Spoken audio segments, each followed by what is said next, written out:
Hey, good morning! Alors, je voulais ce matin vous faire une vidéo suite à ma première semaine qui s'est déjà écoulée en Inde. Voilà, vous êtes nombreux à me suivre, franchement, ça me touche beaucoup. Et je vous remercie pour tous vos retours sur mes photos, mes vidéos, mes partages, voilà, de mes ressentis aussi sur place, mes émotions et tout ce que je peux vivre au sein du volontariat et de ma vie en Inde en général.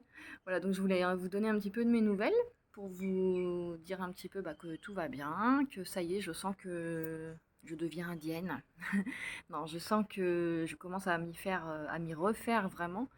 En fait, les 2 premiers jours, on va dire, ont été assez euphoriques parce que je venais d'arriver, je redécouvrais toutes ces couleurs, tous ces bruits, toutes ces façades que j'aime tant, toutes ces couleurs et plein de choses de l'Inde qui m'étaient restées en tête. Et donc du coup, c'était assez euphorisant, j'étais assez contente. Et puis très vite, quand je suis arrivée au volontariat, j'ai un peu... Alors c'est pas du tout que j'ai déchanté, hein, pas du tout. C'est que j'ai dû prendre mes marques en fait et me dire dans ma tête voilà, que j'allais rester là un mois et qu'il y avait des choses qui n'étaient pas évidentes pour moi. Donc c'était vraiment chaud, enfin, c'était vraiment chaud de me dire ok, je vais rester là plusieurs semaines et je vais devoir m'habituer à ces insectes, devoir m'habituer à ces personnes, à ces lieux, à ce mode de fonctionnement, à être un petit peu isolée de la ville, à être dans la nature, avec cette chaleur et tout ça. Mais j'ai pas voulu voilà, plonger dans quelque chose de négatif ou de pas bon pour moi en fait. Je m'accroche, hein, vous me connaissez, je suis quelqu'un de persévérant, voilà. Donc du coup, j'ai pris les choses comme elles venaient. J'ai aussi laissé écouler hein, ce qui devait être évacué, on va dire. Vous avez pu voir ma vidéo à la plage notamment, ou d'autres choses. Voilà, je peux pas tout vous partager non plus parce que j'ai envie de profiter vraiment du moment présent. Donc j'essaye de vous relater ce que je vis au mieux, mais voilà, je peux pas évidemment être tout le temps connectée et vous faire tout vivre. En tout cas, je vous partage un maximum de choses et il y a eu vraiment eu des moments qui n'étaient pas évidents pour moi. Il y a eu des nuits où j'avais du mal à trouver le sommeil parce que j'avais trop peur qu'il y ait des insectes qui viennent sur moi. Après, évidemment, c'est aussi des endroits qu'on ne connaît pas, donc il y a des notions de sécurité. Avec la chaleur, il fait une chaleur de malade mental. J'ai un ventilateur pour dormir, mais c'est un truc de fou comment il fait chaud, quoi. Enfin, je vous raconte pas tous les détails, mais sincèrement, il doit faire plus de 30 degrés encore à la nuit et on sort de la douche, on est trempé, quoi. Donc il faut aussi savoir voilà, trouver le sommeil avec ça, sans compter qu'il n'y a pas de volets aux fenêtres, donc il n'y a que des rideaux. Donc je mets mon masque, les boules caisses pour pas qu'il y ait de bruit, parce qu'il y a toujours des chiens qui aboient, des gens qui font du bruit, des motos et tout le bazar. Enfin bon, et du coup on est réveillé très tôt le matin. Donc en fait tout ça pour vous dire que c'est un confort totalement différent dans la maison à Paris évidemment. Et donc il faut s'y faire, voilà, c'est comme tout. Et puis il y a aussi cette énorme barrière de la langue qui pour la première fois me met un peu des bâtons dans les roues parce que voilà, j'ai beau avoir étudié l'anglais et l'espagnol, je maîtrise ces langues, mais en fait au quotidien je les utilise jamais, à part des fois sur les marchés avec des clients. Et là je me retrouve au quotidien à parler anglais, donc c'est même pas ça qui me dérange, c'est quand je suis avec la personne qui s'occupe de mon volontariat et qu'on doit échanger en anglais, il y a des fois voilà, j'arrive pas à les suivre et c'est compliqué parce que j'aurais envie de participer plus mais j'ai mes limites et j'essaye vraiment de faire au mieux, mais du coup, c'est frustrant parfois de voir qu'on n'a pas les capacités, quoi. Enfin, voilà. Après, ça va venir évidemment avec le temps. Là, je parle de mieux en mieux anglais, je comprends de mieux en mieux, voilà, enfin, je me force aussi à échanger avec eux. Et puis, ce qui est génial, c'est que vu qu'on est à côté de Pondichéry, il y a beaucoup de personnes ici qui ont appris le français en fait à l'école et qui n'attendent qu'une chose, c'est de reparler français. Donc là, c'est une super occasion pour eux, vu que je suis là, d'échanger. Voilà, donc on a aussi des longues discussions en français et c'est trop trop fun. J'aurais jamais cru un jour parler français comme ça en Inde. Il y en a même ici dans la famille qui parlent espagnol, donc on se met à parler espagnol en Inde. Et voilà. Donc je suis vraiment entourée de gens là qui sont très cultivés, des gens, c'est des artistes, des écrivains, des journalistes. Du coup, on a plein de discussions intéressantes et j'apprends beaucoup. J'apprends beaucoup, mais j'apprends limite trop parce qu'en fait, mon cerveau, il a du mal à tout emmagasiner. Surtout, ça fait énormément d'infos avec tous ces changements, tous ces bouleversements. Vous me dites tous, pardon, bah oui, c'est normal, il va falloir quelques jours et c'est normal, c'est énormément de changements. Et du coup, c'est une super transition pour embrayer sur un sujet dont je voulais vous parler depuis déjà même avant mon voyage. Mais là, c'est la super opportunité.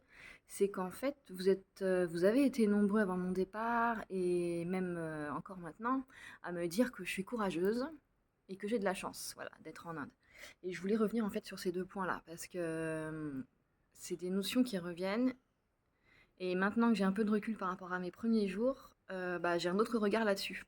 Vous avez été déjà nombreux voilà, à me dire: «Oh là là, t'es trop courageuse de faire ça, de partir comme ça». Alors derrière ça, il y a plusieurs choses.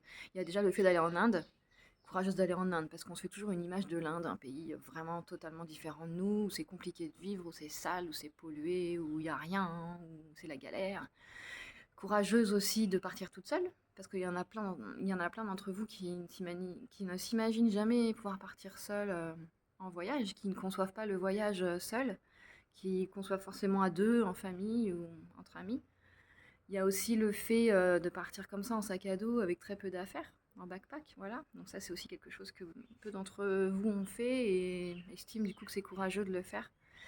Et puis courageux aussi bah, de partir aussi longtemps. Parce que ouais, je pars 2 mois et c'est pas 2 semaines quoi. Quand on part 2 semaines, on sait qu'on a une date limite et que voilà, ça va passer relativement vite. Même s'il y a des choses qui vont pas nous plaire, on sait très bien qu'on va retrouver notre chez nous assez vite.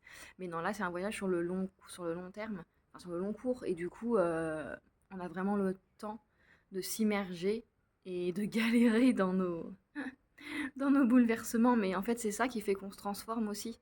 C'est pour ça que j'aime voyager sur le long cours, parce que un voyage de 2 semaines, vous arrivez, vous avez à peine le temps de poser vos bagages et poser votre esprit et vous sentir bien à l'endroit où vous êtes, qu'il faut déjà penser à repartir en fait. Et c'est dommage, c'est une micro-pause pour moi, c'est pas suffisant pour vraiment se poser et se ressourcer.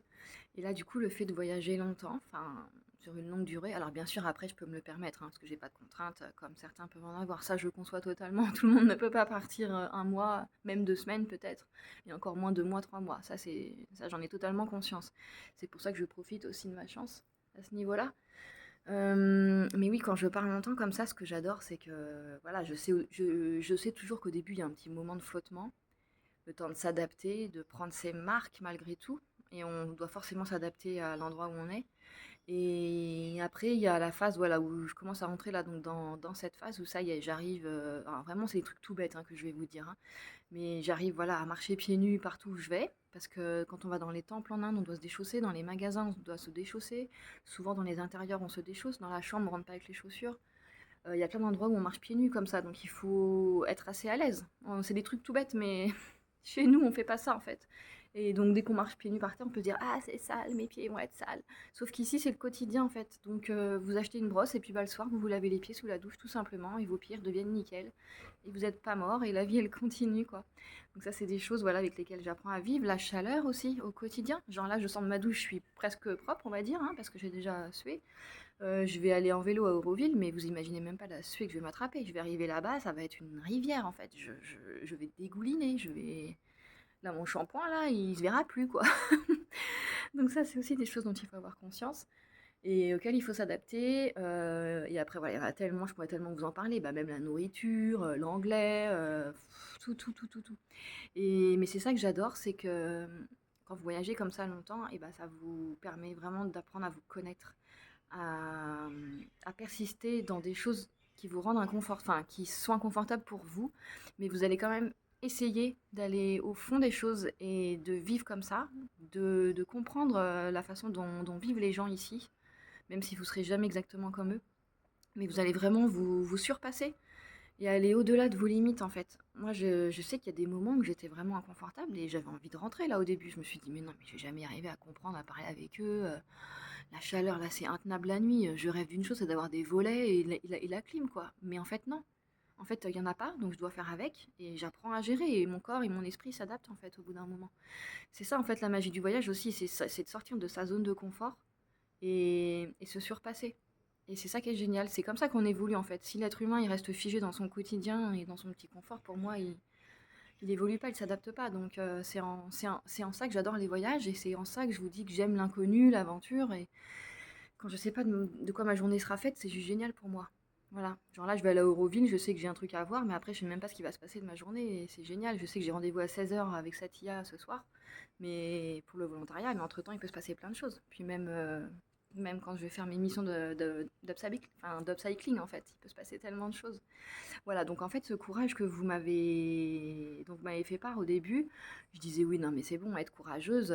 Enfin, en fait, pour moi, c'est pas une question de courage parce que, en fait, j'aime les voyages et j'en ai besoin. J'ai besoin d'aller vers des lieux inconnus. Je ne suis pas quelqu'un qui aime la routine et du coup, ça me nourrit. Et donc, pour moi, c'est pas du courage. En fait, c'est naturel d'aller en voyage. Voilà, c'était ça en fait que je voulais vous dire. Sauf que, à force de me dire ça, et les premiers jours quand je suis arrivée ici, je me suis dit, ok, il faut vraiment quand même du courage parce que ça fait des années que j'étais pas venue ici en Inde et, euh, et j'ai redécouvert plein de facettes que j'avais un peu mis de côté ou que j'avais pas vraiment approfondi, on va dire. Là, le fait de rester longtemps, d'être seule à nouveau, d'être avec des gens au quotidien, c'est pas évident pour moi. Et du coup, effectivement, ça me demande du courage. J'ai beaucoup de soutien de ma famille et de mes amis qui me disent bah oui, mais c'est normal, voilà, tu viens d'arriver, t'as encore le jet lag dans la face et à tout. Enfin, je dois m'habituer à tout, donc c'est normal. Donc effectivement, je reviens un peu sur mes dires. Bah, quand je vous disais que pour moi, c'est pas du courage, que c'est en moi, en fait, c'est une petite flamme qui m'anime et qui me pousse à faire ça parce que c'est moi, en fait, tout simplement. Mais je me rends compte quand même que j'évolue depuis des années, là, évidemment, comme tout le monde, et je sens que c'est moins évident pour moi. Donc, effectivement, là, j'ai dû faire preuve de courage pour m'adapter un minimum et me sentir mieux dans ce que je fais. Voilà. Et par rapport à la chance, alors c'est pareil, vous me dites, ah, t'as trop de chance de faire ça, mais d'un côté, vous avez aussi des appréhensions pour moi ou pour vous. Alors la chance, là par contre, je suis pas d'accord avec vous, dans le sens où, en fait, j'ai pas de la chance, j'ai pas gagné au loto et on m'a pas offert un voyage en Inde, en fait. J'ai pas, c'est pas de la chance d'être ici, c'est moi qui l'ai provoqué cette chance, en fait.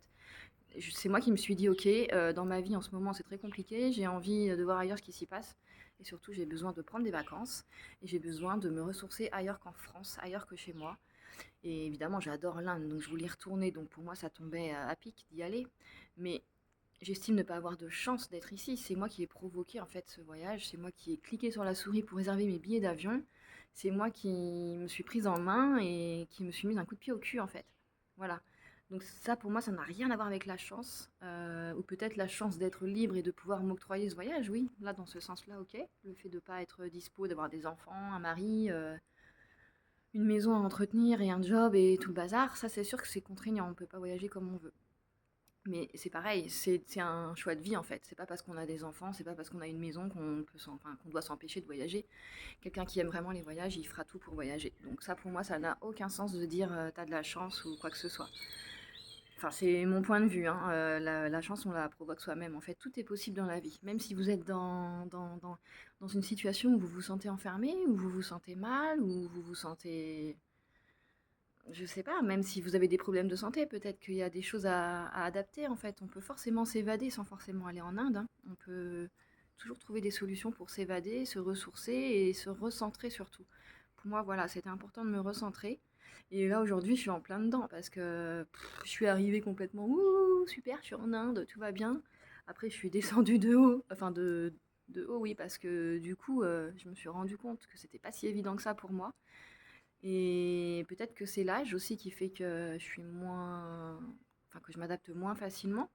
Et c'est aussi parce que mon boulot en tant que créatrice upcycling, bah, ça m'a fait beaucoup réfléchir. Donc là, je suis beaucoup plus sensible à tout ce qui se passe autour de moi ici en Inde, par rapport aux déchets et par rapport à la façon de vivre au quotidien, à la consommation et tout ça. Et c'est pour ça que ça m'atteint, quoi. Donc là, rien n'est évident pour moi, mais ça y est, je commence à rentrer dans une bonne phase où je sens que je suis plus ouverte, que je crains moins ces insectes, même si bien sûr j'appréhende toujours le cafard dans ma chambre, que je n'ai toujours pas vu, mais que je sais qu'un jour ça va arriver. Mais bon, je pense que voilà, mes réactions sont quand même un peu amoindries grâce à l'hypnose, donc ça c'est cool. Et après, mes quelques appréhensions, bah, évidemment, c'est par rapport aussi aux hommes ici, il faut quand même être méfiante, j'évite de sortir le soir.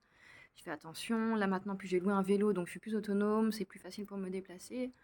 Mais voilà, je prends pas de risques et je fais attention à mes rencontres, je fais attention à ce que je fais, à ce que je mange aussi. Voilà.